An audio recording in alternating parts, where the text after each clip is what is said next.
시청자 여러분 안녕하십니까? 안녕하십니까? 예, 낭만 의사 김성진 원장님 모셨습니다. 예, 반갑습니다. 예.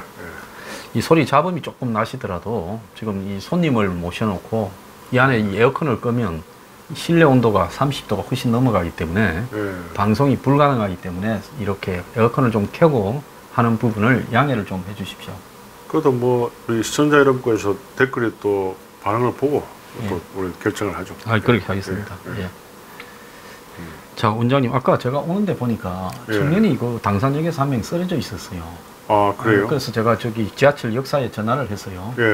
그래서 그렇다니까 나중에 이제 어찌 됐는지 확인을 해봤어요. 그러니까 열사병 같다고. 그래서 119를 불렀다고. 그렇게 119가 와서 싣고 갔다고. 그게 낮이었습니까? 이제 한 6시 전으로 해서 그랬어요. 실제로 그걸 목격을 했죠. 하셨군요. 퇴근길에 막 쓰러진 것 같아요. 술 먹은 것 같지도 않았어, 얼굴이. 그래서 지금 39명이 일사병으로 돌아가셨대요. 그렇죠. 지금 이 정도의 더위가 계속 도면 몸이 취약한 사람들은 몸에 열이 올라가게 되면 굉장히 견디기가 어려운 모양이죠.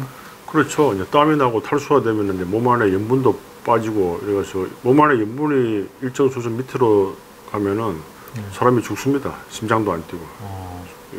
그래서 땀을 많이 흘리는 직업군들은 일정하게 이렇게 소금을 알로 된 소금 있잖아요. 그걸 복용을 하죠. 군에 있을 때 그거 많이 먹었어요. 아, 그랬습니까? 군에서 이 여름에 행군 같은 거 하고 나면 소금으로 이 군복이 등이 하얘지지 않습니까? 그렇죠. 그래 틀면 소금기가 막 떨어져요. 그럴 때는 그런 거 안 먹으면 견디기가 어렵죠. 그거는 뭐 견디기 어렵고 바로 몸에 반응이 오죠, 뭐. 반응이 오죠.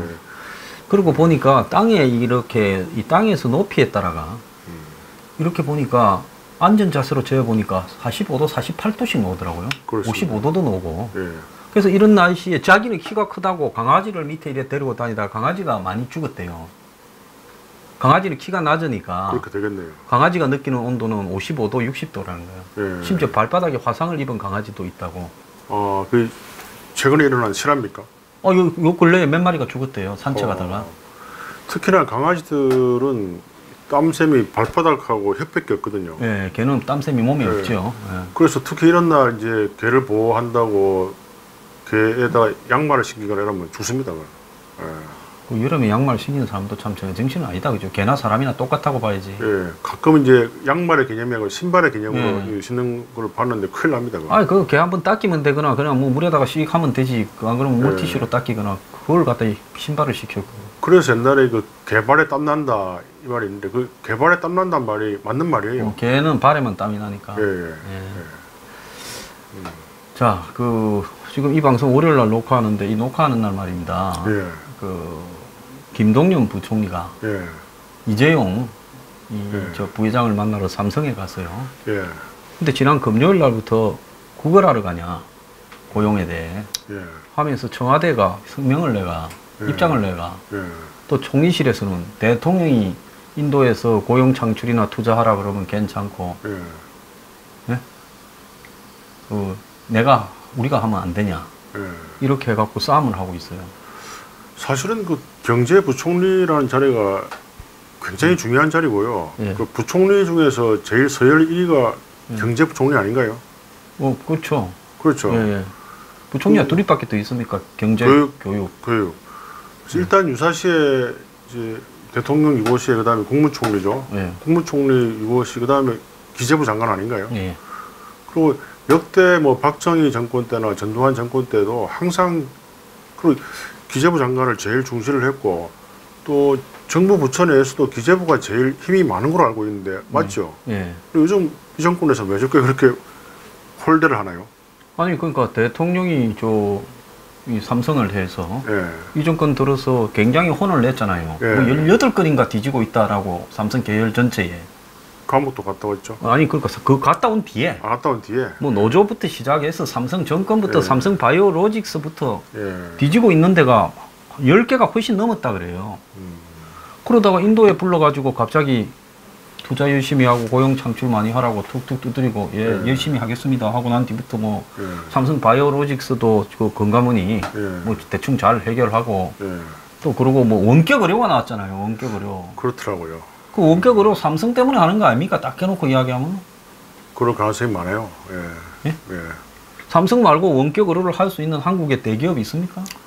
의과대학에 있는 성균관대학을 비롯해서 뭐 대학병원을 비롯해서 여러 가지로 개연성이 제일 높죠. 의과대학이 있는 이 재벌 회사를 이야기하자면 중앙대, 두산이 있지만 두산은 네. 뭐 그렇다고 원격 의료를 하기에 IT라든지 뭐 보험회사나 의학 이런 게 안 되지 않습니까? 그렇죠. 네. 그러면 지금 대학병원을 가지고 의대를 가지고 네? 네. 그리고 또 이 호텔 앞으로 영리병원이 되면 호텔 네. 그 다음에 더 나아가서 이 생명보험 네. 거기에 대한 모든 노하우가 들어있죠. 그렇죠. 그 다음에 이 큰 병원 네. 빅5 안에 드는 삼성병원 네. 그 다음에 뭐가 있습니까? 삼성의 그 의료기기회사 네. 에디슨 옛날에 인수했죠. 인수해서 지기 걸 인수했는데 지금은 뭐 아직도 있는지 확실히 모르겠습니다. 있어요. 예. 그러면 또 삼성 바이오로직스 같이 의학, 네? 바이오, 그 다음에 IT, 삼성 SDS, 삼성전자, 그렇죠. 삼성 뭡니까 SDI 이런 것들이 있지 않습니까? 그러면 SD 그러니까 뭡니까? IT 플랫폼이 다 돼 있잖아요. 그러면 정보 IT 플랫폼 병원 그 다음에 이 의사 생산부터 모든 게 다 되는 거 아닙니까? 그렇죠. 아니 작년에 우리가 그 원격 의료에 대해서 아주 주무진 작년이 아니라 그게 벌써요 2016년입니다. 아 2년 전인가 벌써? 2016년 9월달에 그 비판을 했어요. 작년에는 문재인 케어 비판을 했고요. 그래서 그때도 아주 우리가 맞습니다. 2년 전이냐 그때. 그때 박근혜 대통령이 9월 초인가 거기 충남에 그 뭡니까 보건진료소에 갔는데 그 간 이유가 원격 의료를 테스트한다고 간 거 아닙니까? 거기 의사협회 회장이 쪼로로 따라가서 우리가 대기 비판을 했잖아요. 비판을 했죠. 그게 벌써 2년 됐네요.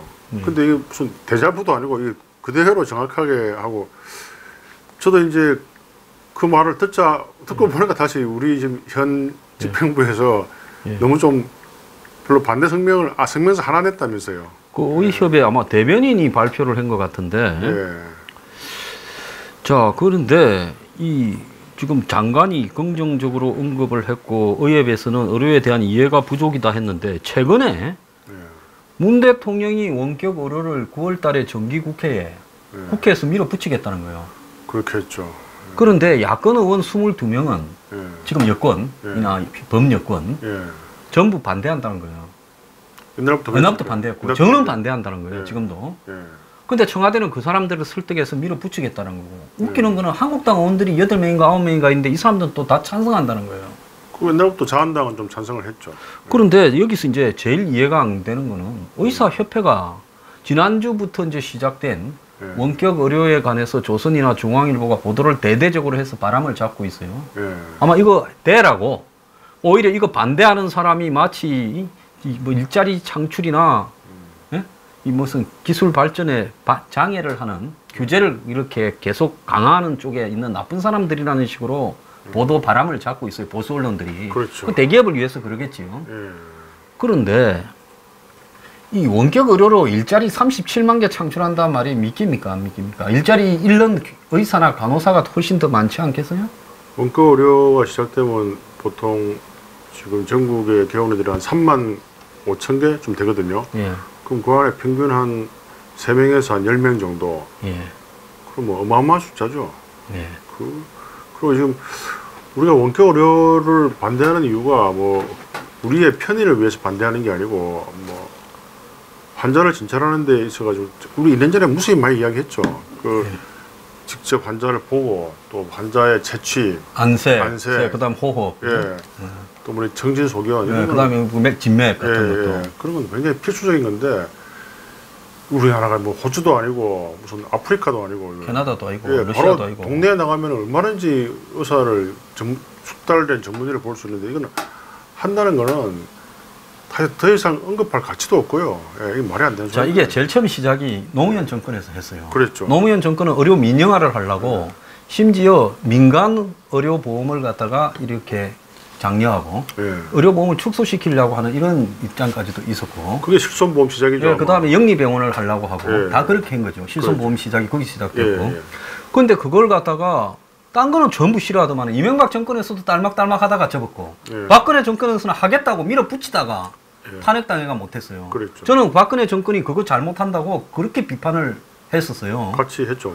그런데 문제는 뭔가 하면 여기서 국민들이 모르는 게 하나 있는 게 원격 의료를 하면 어떤 나이 드신 분이 저한테 댓글을 달았어요.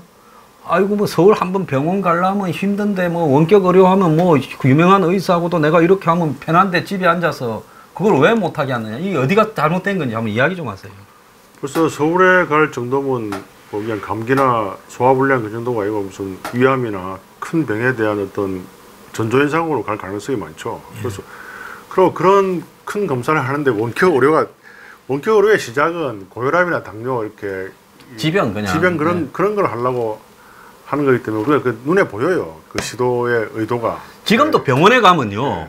지병, 동일한 병, 그 다음에 직계 가족에 한해서 환자가 안 오고 만성 지병에 가족이 가서 이야기하고 약타 가도 되게 돼 있어요. 그렇지 않습니까? 맞습니다. 그래서 원격 의료를 하나 안 하나 그런 부분은 지금 다 반영이 돼 있는데 굳이 원격 의료를 하는 거는 이 시스템을 한번 갖춰버리면 전국적으로 이제는 그때부터는 그야말로 공공의료 시스템에서 감기부터 시작을 해서 뭐 몸살, 고혈압, 당뇨부터 점점 많은 거는 다 이거는 병원에 오지 말고 원격 의료로 하라고 돼 가지 않겠어요? 그렇죠. 그래가지고 이제 그런 병을 가지고는 병원에 가지도 못하고 원격 의료 진단하고 나면 그게 뭐하고 연결됩니까? 약을 택배로 보내잖아요. 그렇죠. 약을 택배로 보내는. 그리고 카드번호 불러주면 이제 저절로 그냥 카드 계산하고. 그래서 병원 문턱에 가지도 못하고 집에서 앉아서 약 받아 먹어요. 결국은 더 원시화되는 거죠. 이게 다른 나라처럼 전문의 한 명 보기가 예약을 해야 되고 또 비싸면은 말이 돼요. 근데 우리나라처럼 아주 손쉽게 바로 동네에서 의사가 거의 헐값인데. 예, 3,000 몇백 원, 3,200원 내고 전문의 진료를 받는데 이렇게 할 필요가 없는 거죠. 그리고 희한하게 내 이해가 안 가는 부분은 이렇게 원격 의료를 일자리 창출로 밀어붙이면서 무슨 경총이 37,000개의 일자리가 창출된다. 누가 적어준 거 경총이 거기서 꼼짝 못하니까 그 회사가 제일 잘 나가니까 그대로 시키는 대로 하는 거지요. 그런데 여태까지 대기업이 일자리 창출한다는 것 중에 일자리가 다 창출됐으면 대한민국에 일자리가 차고 넘쳐가지고 걱정도 안 해도 되지 않겠어요? 그렇죠. 지금 뭐 자영업자가 이렇게 신문에 보니까 뭐 100만 개가 뭐 문 닫았다면서요. 금년 상반기에. 그런 거는 지금 아마 그런 데 대한 물타기 하려고 이렇게 나오는 거 아닌지 몰라요. 그 다음에 하나 지금 진짜 의심이 가는 거는 이제 영국 같은 경우에 보면 원격 의료가 없어도 공공의료가 너무 강화되다 보니까 문재인 케어처럼 그거 저기 의료 가격을 전부 정부에서 해준다고 비용이 안 든다고 이런 식으로 가버리니까 어떻게 됩니까? 의사 시스템이 유지가 돼도 의사 만나기가 하늘의 별따기가 돼버리지 않습니까? 하늘의 별따기죠. 그러니까 몇 달 만에 만나고 기다리다가 죽어버리고 그러면 있는 사람은 어디로 갑니까?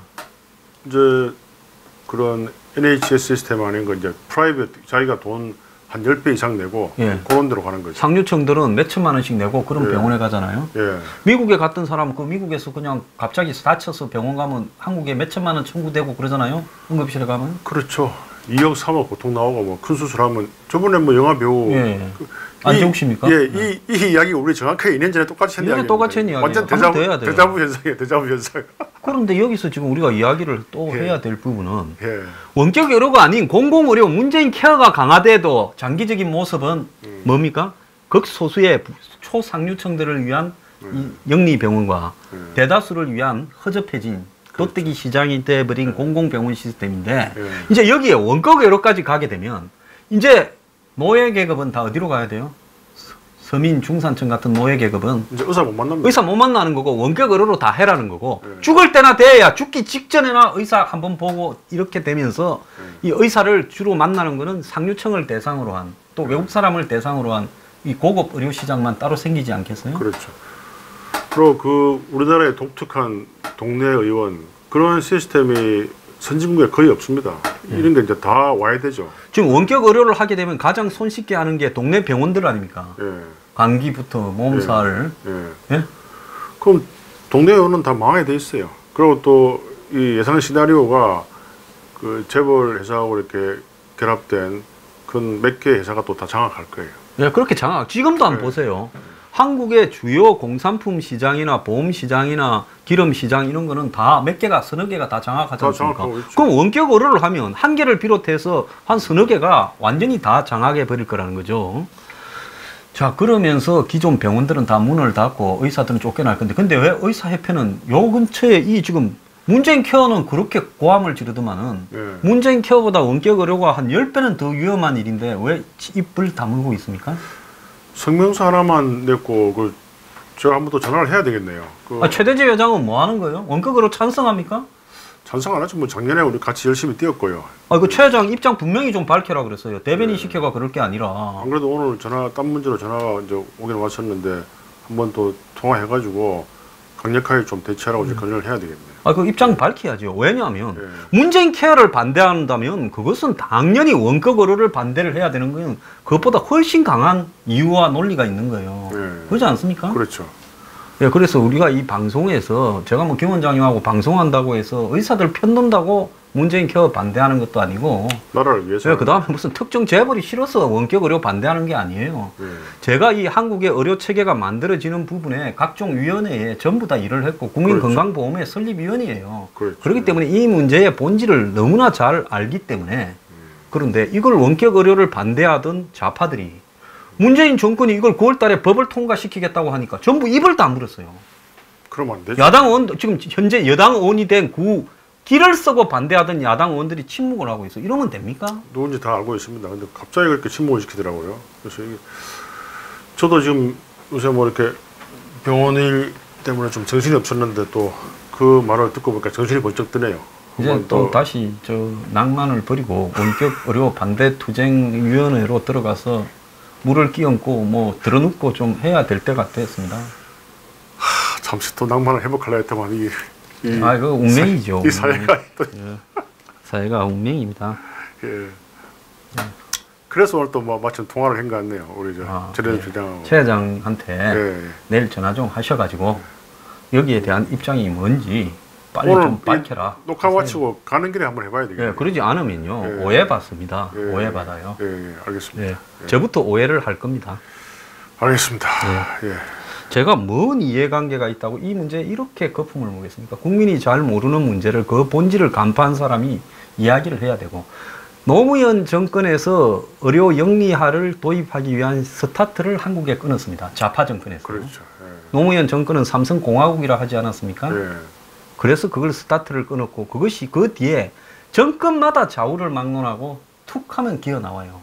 지금도 삼성하고 화해했다니까 바로 그냥 원격 의료가 튀어나오지 않습니까? 너무 좀 우연치고는 참 희한한 우연이 다 있어요. 근데 이런 걸 말하는 저는 재벌을 반대하는 마치 재벌을 미워하는 좌파처럼 이야기를 하고 이 좌파 중에서 이야기했던 사람은 침묵을 지키고 이게 이러면 됩니까?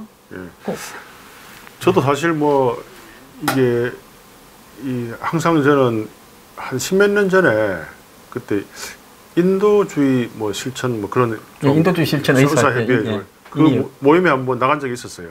그래서 막 재벌 욕을 하더라고요. 비판을 하고 그래서 아니 왜 재벌 욕을 하냐고 막 고용도 많이 창출하고 뭐 근데 이제 손을 이렇게 하면서 막 고개를 쩔쩔 흔들더라고요. 당신은 사상이 좀 기미해. 그래서 뭐 기미하다는 말이 TV에 나왔다 그러더만요. 그래서 그럼 대화를 하자. 아예 대화를 안 하려 하더라고요. 근데 이게 결국은 한번 제가 개인적으로 한번 당한 적이 있어요. 그 재벌 회사한테. 그러니까 이제 그 옛날에 인도주의 협의회 그분들 생각이 좀 이해가 되긴 됐는데요. 근데 그분들 이거 좌파인데 지금 아마 정권에 연결이 돼 있을 거예요. 정권에 의료 복지 계획 다 실세가 됐죠. 실세가 됐는데 그분들은 왜 또 조용한지 모르겠어요. 왜 그때는 그렇게 열심히 욕을 하셨는데 지금은 왜 조용한지. 그때는 맞았고 지금은 틀리다. 뭐 인생에 진리가 없습니다. 이런 게 진리가 되는 세상이 되면 안 되는데. 오늘 또 보면 김사랑, 이재명 나왔어. 저는 또 김사랑이라고 영화 배우 유명한 분 있잖아요. 김사랑? 전 모르겠는데요. 그런 배우가 있습니까? 김사랑? 키 큰 여자 배우 있잖아요. 젊은 배우죠. 여자 배우. 눈이 가늘고. 누군지 알겠습니다. 그리고 이재명 나와가 나는 또 김부순 이재명에 의해 또 스캔들 터졌나 했는데 그게 아니라 성남에 이 이재명 지사가 시장할 때 성남의 그 구시청 옆에 중앙시장인가 있었는데 시청이 옮겨가면서 그 시장을 개발한다고 성남 자금 100몇십억 그다음에 중앙 뭐 지원 자금해서 한 400억으로 뭐 재단을 만들었대요. 시장을 이제 현대화하고 뭐. 근데 그 돈이 어디 간지 없어졌다고 문제를 제기하던 여성 한 분이 이렇게 김사랑이라는 이름을 가진 사람이 있은 모양이에요. 아, 동명이인이군요. 네, 그래서 이제 이 여성에 대해서 아마 이 시장이 이렇게 이 고소를 했고 이 문제 제기를 해가지고 이 여성이 300만 원인가 벌금이 떨어졌대요. 아, 그 문제 제기했다고요? 네, 뭐 그래가지고 이제 뭐 자살 소동이 좀 벌어졌던 것 같고 그러다 보니까 이제 이 여성이 경찰에 의해서 체포되어서 정신병원에 갇혔다는 거예요.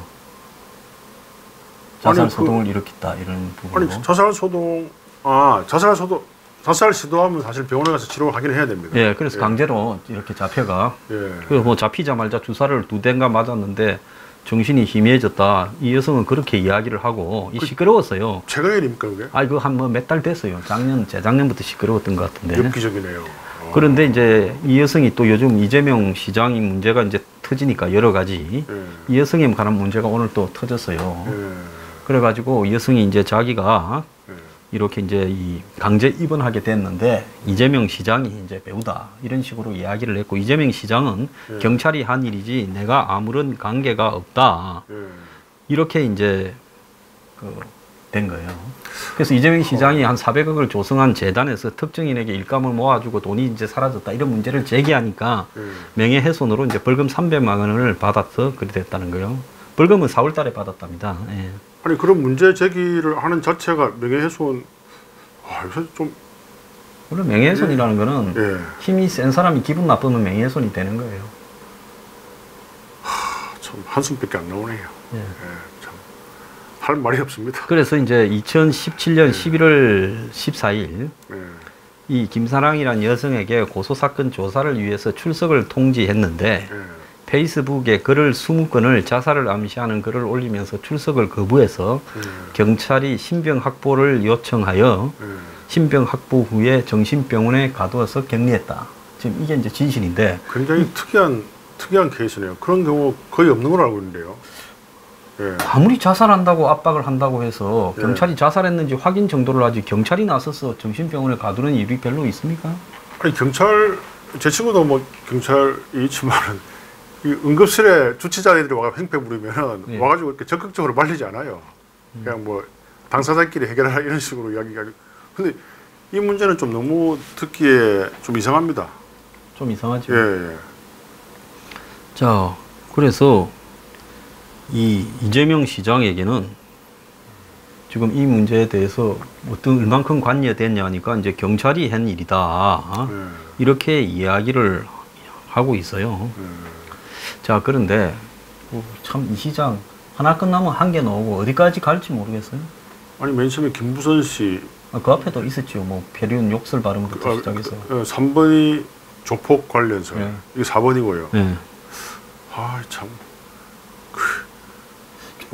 경찰이 정신병원에 가두는 일은 잘 없죠? 처음 들어봅니다. 그렇죠. 김 원장님 처음 듣는다면 잘 없는 일이죠. 옛날에 제가 이제 종합병원에 있을 때도 그 병원이 병동의 병상의 한 반이 정신병이 있는 그런 좀 병원이었는데요. 보통 이제 아침에 이렇게 보면 이제 그 무전 취직자들 그런 또 술 먹고 이런 사람들 이제 약간 오해 때문에 이제 올려서 그 바로 풀려 나가죠. 그리고 그 당시만 해도 이제 집안에 미운 사람이 있으면은 이렇게 좀 합의해가지고 하면은 한 사람의 정신과 의사의 지시만 있으면 또 강제 입원되고 그런 게 나쁘게 왕왕 이용이 됐어요. 근데 그 때문에 이제 그걸 없애려고 이제 뭐 2명 이상, 3명 이상 이렇게 법을 바꾸려고 하는데 법이 바뀌었는지 모르겠어요 아직. 근데 지금 경찰이 자살의 의심이 돼서 정신병원에 입원했다. 그럼 정신과 의사하고 상의를 했는지 모르겠어요. 그런 말 보도에 안 나오죠. 그런 건 지금 안 나오고 있더라고요. 어떻게 정신과 의사의 상의도 없게 진단도 없이 경찰의 판단하에 정신과에 입원시킨다? 들어오자마자 두 대의 주사를 줘가지고 몽롱하게 물든다? 그건 저로 정신과를 인턴 때 돌았고요. 또 정신과에 있는 병원에도 근무를 해봤고요. 다 옆에서는 다 알죠. 이런 경우는 처음 들어봤습니다. 거의 뭐 중남미에서나 벌어질 정도의 일 같은 일인데 옛날에 그 소련에서 이런 일이 많이 일어났죠. 마음에 안 드는 지식인들 전부 정신병 다 집어넣었잖아요. 지금 저기 시진핑의 그 뭐 이런 이 글귀하고 포스터 앞에 먹물을 뿌린 예. 중국의 먹물녀라고 유명한 여성이 용감한 예. 시진핑의 체제를 비판한 예. 중국 정부에서 바로 정신병원을 가다 그랬다. 아, 그거는 역사에 나오는 아주 제일 더티하고 정근대적인 정적 내지는 반대 의견 억압법입니다. 스탈린 시대 때 아시잖아요. 너무나 많은 그런 케이스를. 그게 아직도 중국과 우리나라에서 일어나더니 참 부끄럽습니다. 그러니까 중국은 원래 부끄러운 나라니까 네. 중국 사람들이 저랬다 하면 참 짱깨답다 이렇게 해석하면 되는데 근데 우리나라에서 그런 일이 일어나다 우리나라에서 이런 일이 어떻게 일어나고 있는가에 대해서는 이건 뭐 좀 분명히 문제를 삼고 그러나 옛날에 변희재 씨 이야기도 했지만 뭐 말 한마디 그렇게 했다고 감옥에 아직도 있고요. 참 정말 유구무원이네요. 참 무시무시한 세상이 되어가고 있습니다. 안 그래도 요새 제가 대화를 하면은 항상 말을 조심하라 그러고요. 왜 말하다 잡혀갈 것 같았어요? 아니 저는 잘 모르겠는데 주위에서 그런 말들을 많이 해요. 황양사하고 놀지 마라 이런 말을 하는 건 아니죠? 그런 말은 아닙니다. 그런 말 하는 사람 있으면 저한테 신고하십시오. 예. 자, 이름을 공개해 버릴 겁니다. 예. 자, 지금 오늘 보면 예. 또 고혈압 약이 문제가 돼서요. 예. 이 오늘 판매 중지된 고혈압 약을 18만 명이 먹는데 예. 저도 고혈압 약 매일 먹어야 되는데 발사르탄하고 또 다른 게 또 나왔습니다. 예, 15,000명은 예. 지난번에 갈아탄 약이 문제가 돼가 또 갈아타는 예. 현상이 벌어졌다고 합니다. 이 날씨도 더운데 참 약도 갈아타야 되고 참. 근데 이런 이 약에 대해서 분명히 이거는 정부가 관여를 해야 돼요. 저번에 피부과 친구가 전화 와가지고 그럽니다. 지금 아직도 우리나라에 그 이가 많아요. 세면바리 같은 거. 예. 세면바리는 저기 저 사타구니에 있는. 그 음부 털에만 예. 이렇게 기생하지 않습니까? 뭐 둘 다 같은 약간 종류가 다른 이죠. 예. 아, 스케하는 거, 스케하고 똑같은 거 아닙니까? 예. 근데 이가 이제 이 사타구니에 좋아하는 이가 있고 또 이렇게 뭐 다양한 이가 있어요. 예. 그래서 그 약은 똑같아요. 예. 그 뭐 린단이라는 약이 있는데 그게 이제 생산 중단되기 때문에 그걸 어떻게 바르는 겁니까? 먹는 겁니까? 바르는 겁니다. 예. 아, 거기에 바르면 예. 이가 다 죽습니까? 죽습니다. 제초제구나, 일종의. 예. 굳이 뭐 면도할 필요는 없고요. 제충제구나. 예. 그 아직도 예상외로 이렇게 머리 이하고 사타구니 이가 많은데 그 이가요. 예. 틀에만 있습니까? 피부 안에 파고 들었다가 또 나왔다가 들락거립니까? 제가 기억이 희미한데 아마 그 굴을 만들어 가지고 들어갔다 나왔다. 그러니까 세면바리의 특징은 아마 굴을 만들 거예요. 아, 굴을 만들어서. 파로라 해가지고 기억나네요. 예. 근데 다른 몸에 있는 이는 확실히 기억이 안 나요. 네. 굴 파는 이도 있어요. 아, 굴을 파는 이도 있어요? 아, 예. 그 고통은 뭐 아이고. 당해보지 않는 사람 모를 거예요. 뭐 제가 당했다는 말은 아니고 주위에 보니까요. 예, 옛날 저희도 군대에 있을 때 그런 게 문제가 많이 돼가지고 예, 시끄럽던 적이 있습니다. 예. 그래서 그런 약 같은 거를 이 약을 안 만드는 이유가 너무 단가가 낮아가지고 안 만들거든요. 아, 약이. 근데 이런 고혈압 약 같은 거는 예. 분명히 정부가 관여를 해야 돼요.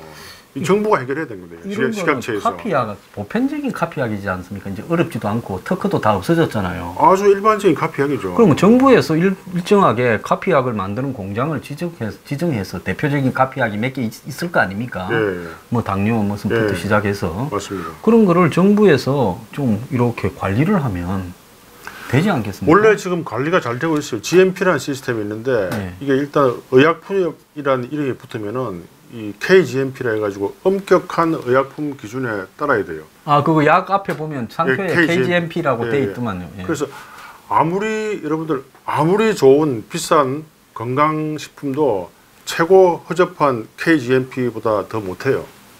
근데 그렇게 기준이 있는데도 이런 일이 일어나니까 잘 이해가 안 됩니다. 그러네요. 예.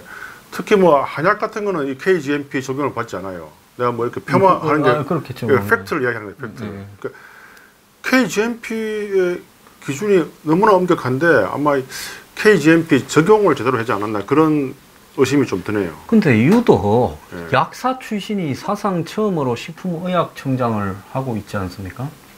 식약처장은 항상 약사하지 않았나요? 아, 약사가 안 하고 이 공무원들 출신들이 많이 했죠. 되게. 아, 그랬나요? 아. 그다음 외부 이제 무슨 박사나 이런 분야의 전문가나 예, 외부인이나. 아, 개원 약사가 했다 이 말씀? 아, 개원 약사가 한 거는 처음입니다. 처음이죠. 예, 예, 맞습니다. 예. 그리고 원래 미국의 FDA 같은 데는 전통적으로 의사가 하는 걸로 알고 있어요. 예, 그래서 어쨌든 시약청장을 예. 이렇게 그 개원 약사가 한 것은 처음인데 유독 약에 대해서 사고가 많이 나오고 있어요. 그러네요. 지금 법제화된 KGMP만 잘 지켜도 이런 문제가 또 없을 건데, 그리고 아무래도 저도 뭐 개원 의사이긴 하지만은 개원 약사분이 이런 정확한 시스템을 알기는 어려울 것 같고, 그리고 또 알기 어렵다 하더라도 또 들어와서 금방 배우면 되는데요. 금방 배우지 않겠어요, 이 예, 정도야? 예. 약에 대해서 뭐 영 무리한도 아닌데. 벌써 이게 2번 사고인데 이건 좀 책임을 져야죠, 식약처장이. 요즘 국립중앙의료원장은 또 개원 지방에 조그마한 병원에 의사 가잖아요. 예, 그렇죠. 지난번에 뭐 어디 가서 무릎 꿇고 뭐 이랬다더만은. 조용하더라고요. 조용한가요? 예, 예. 잘 넘어가구나. 뭐 거기에 대해서 할 말이 많지만 좀 요새 하도 입을 조심하라 해가지고 막 그냥 말을 안 하겠습니다. 아직도 뭐 관제수가 있다고 또 누가 이야기를 하고 있습니까? 관제수는 이제 이야기 안 하고 7, 8월에 구설수를 조심하라 이러더라고요. 항상 매년 조심하라 그래. 그 말 여러분 들었죠, 저한테서. 예? 그 1년 내내 무사한 적이 언제 있습니까? 구설수 조심하라, 무슨 관제수 조심하라. 항상 유독 7, 8월에 구설수하고 관제수는 좀 약간 틀리죠, 그래도. 아, 구설수는 루머지요, 루머. 아, 루머. 관제수는 예. 그냥 잘못해가 빵에 가는 거고. 근데 하여튼 매년 그런 이야기 듣는 것 같아요, 매년. 그러니까 이제 매년 조심하라고 이제 그렇게 일부러 그러는 것 같기도 하고요. 매년 사고를 좀 자주 치시나? 네. 지금 한 2년 6개월 전에 사고 친 거 봤습니까, 제가? 그 사람 겉으로 보면 얌전해 보이는데 또 겉으로는 얌전해가 뒤로는 막 사고 잘 치는 그런 또 캐릭터들이 있지 않습니까? 그래도 뭐 2년 6개월 동안에 사고 안 치면 뭐 그냥 6개월 치다가 안심할 수는 없죠. 네. 어떤 종류의 사고가 안 났다는 그런 사고가 날 확률이 점점 커져가고 있다. 아, 그건 그래요. 네. 30년 무사고 하면은 사고가 날 확률이 많다고 이렇게 볼 수도 있는데 네. 그게 논리의 모순인 거예요. 네. 30년 사고 안 나면 사고 안 날 확률이 더 많은 거죠. 네, 알겠습니다. 뭐 관제수나 구설수 너무 신경 쓰지 말고요. 아, 이게 말로만 그런 겁니다. 요즘 뭐 주변에 이제 사람들 만나면 뭐라고 하는 이야기들 없습니까, 원장님한테? 요새 요새는 좀 전화할 시간도 별로 없어요. 뭐 너무 지쳐가지고요. 그래서 지쳐가. 계속 뭐 병원 일만 하고 있는데 마음이 편해요. 근데 확실히 이게 병원 일만 열심히 하니까 또 여러 가지로 또 환자분들이 더 찾아오고요. 특히 또 뉴스 브리핑 통해서 이렇게 전국에서 많이 오십니다. 제주도에서도 오시고, 하주정맥류 부분, 부산에서도 오시고. 부산에서도 하주정맥류 병원이 많거든요. 근데 굳이 또 이렇게 뭐 제 얼굴 보러 오시려고 하는지 모르겠지만, 그래도 하여튼 뭐 다리가 쥐가 나거나 발바닥이 아프시거나 이런 분들은 뭐 언제든지 제가 오시면 최선을 다해 잘해드리겠습니다. 다리에 쥐가 나거나 발바닥이 네, 두 가지 다 해당되는데 언제 한번 가겠습니다. 한번 오십시오. 예, 저기 다 해당되죠. 그러니까 전 국민의 한 40%는 해당이 됩니다. 그러니까 이제 그런 증상이 있어가지고 주위에 뭐 재활의학과나 정형외과 가도 해결이 안 될 때 그때 오시면 됩니다. 그래서 이게 지금 아까 이 고혈압 약이 발암 성분이 있다 해가 지금 판검을 하는 거예요. 왜 저걸 한꺼번에 안 하고 왜 저렇게 찔끔찔끔 저렇게 하죠? 그래서 제가 만약에 식약처장이라면은 바로 이렇게 전문가 다 불러가지고 한 방에 해결을 좀 할 자신이 있는데 왜 그러는지 모르겠어요. 아니 가장 안전한 약 몇 개만 풀어주고 말입니다. 나머지가 이 아리까리하면 이런 부분에 대해서 성분 들어간 거 보고 제조국 보고 하면 대충 압축이 안 됩니까? 그렇죠. 근데 왜 이런 식으로 묶었다가 풀었다가 또 다시 묶고 이런 짓을 하는 거예요? 약간 이제 의심이 되는 건 있죠. 지금 이제 이 약학회 쪽에서 주장하는 게 이제 이 성분명 처방을 주장을 해요. 그러니까 뭐 예를 들어서 아스피린 같으면 바이엘 아스피린이 제일 좋잖아요. 최고로 좋아요. 실제로 아스피린이 있어도 이 제약회사마다 천차만별입니다. 여러 가지 상태들이 많죠. 고혈압 약도 마찬가지고, 뭐 비아그라도 그렇고요. 그러니까 이런 그 약에 대한 그 제약회사별 선택권을 없애고 그냥 아스피린 해가지고 그 약사들이 그 제약회사를 선택하겠다 이런 거죠. 그래서 실제로 약을 써보면 이 제약회사에 따라 가지고 약효가 확실히 눈에 띄게 차이가 나요. 그럴 수밖에 없죠. 그러면 뭐. 식품의약청장이 해야 될 가장 큰 일은 카피약의 경우에 카피약이라는 거는 일종의 이 특허 기간이 끝나가지고 누구나 복제할 수 있는 싸게 복제약이지 않습니까? 그렇죠. 대한민국이 카피약을 못 만들 정도로 지금 후진적이지가 않잖아요. 그 카피약에 대한 기술은 뛰어난데요. 그 카피약에 대한 기준이 좀 아직 미흡해요. 왜냐하면은 그 카피약이 있고 또 오리지널 약이 있을 거 아닙니까? 그 약에 대한 평가를 해야 되잖아요. 평가를 할 때 뭐 동물 실험, 사람 실험 이렇게 하는 방법도 있고 또 실험실에서 용출 실험이라 해가지고 비커에서 뭐 농도가 나오면은 같은 걸로 치준다. 그 후자의 거로 지금 우리나라를 하고 있거든요. 그러면 전자가 훨씬 정확한 평가 방법이잖아요. 그래서 거기에서 이제 우리가 반대를 하고 있는데, 그러니까 그런 기준이 좀 너무나 좀 낙후되어 있으니까 이런 일들이 일어날 수도 있는 거예요. 그러면 지금 대한민국이 이 세계적으로 바이오 부분에서 선진국이 되겠다. 그러면서 원격 의료환이 여전히 하는 나라에서 지금 카피약을 갖다가 대대적으로 이렇게 대량 생산 판매하는 부분에 대한 기준조차도 지금 왔다리 갔다리 해서 맞습니다. 이런 게 지금 세계에서 카피약 1위가 인도 아닙니까? 인도? 그렇죠. 2위가 중국이고 그럴걸요? 인도, 중국이 전 세계를 저렇게 해먹고 있는데 대한민국은 이 특허가 만료된 카피약 부분에서 이렇게 기준도 없어가지고 국내에서 카피약이 공급이 안 되는 게 많고 그래서 중국에 들어오고 이러고 있습니까? 이게 카피약에 대한 기준이 분명히 좋은 게 있는데 제가 아는 한에는 그 기준이 좀 아까 말한 실험실 기준으로 된 거로 아마 제가 한 3년 전에 그 일을 할 때 내가 들은 기억이 나는데 그 사이에 아마 변동이 없는 걸로 알고 있어요. 참 중국 사람들은 뭐 우유도 계란도 가짜로 만드는 사람들인데 저 사람들이 약을 가짜로 안 만든다 이렇게 볼 수 없는 거 아니겠어요? 맞습니다.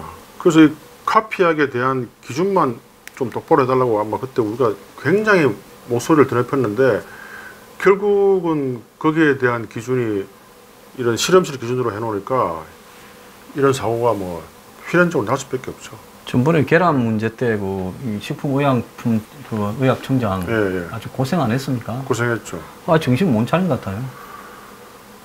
그런 것 같네요. 국회 이런 때는 국회에서 불러가 좀 이렇게 청문회 해가지고 따끔하게 물어봐야 되는 거 아닌가요? 이제 이 말을 하고 나면 이제 부를 거예요. 아마 뉴스 브리핑에서 하고 나면 뭘 하더라고. 아 그렇습니까? 우리 뭐 대단한 보람을. 석탄 밀수 국정조사를 하니까 지금 한국당이 뭐 TF팀 만들어줘가지고 뭐 지금 뭐 계속 발표하고 터뜨리고 있고 그러더군요.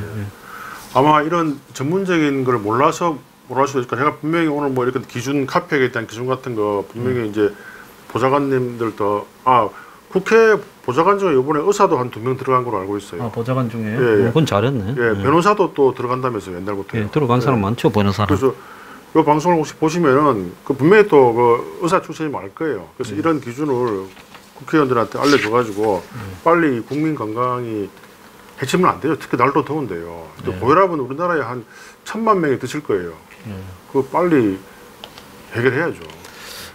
일부 마칠 시간이 됐습니다. 일부에는 조금 낭만성이 떨어졌는데 낭만도 좀 가끔씩은 좀 진지해질 필요도 있지 않겠습니까? 너무 어려운 이야기를 많이 했네요. 우리 오늘 어려운 이야기지만 이게 사회적으로 굉장히 중요한 문제들을 우리가 고민했다고 보고 있습니다. 오늘 웃기는 이야기 하나도 안 한 것 같네요. 2부에서 좀 웃기주면 되죠. 뭐.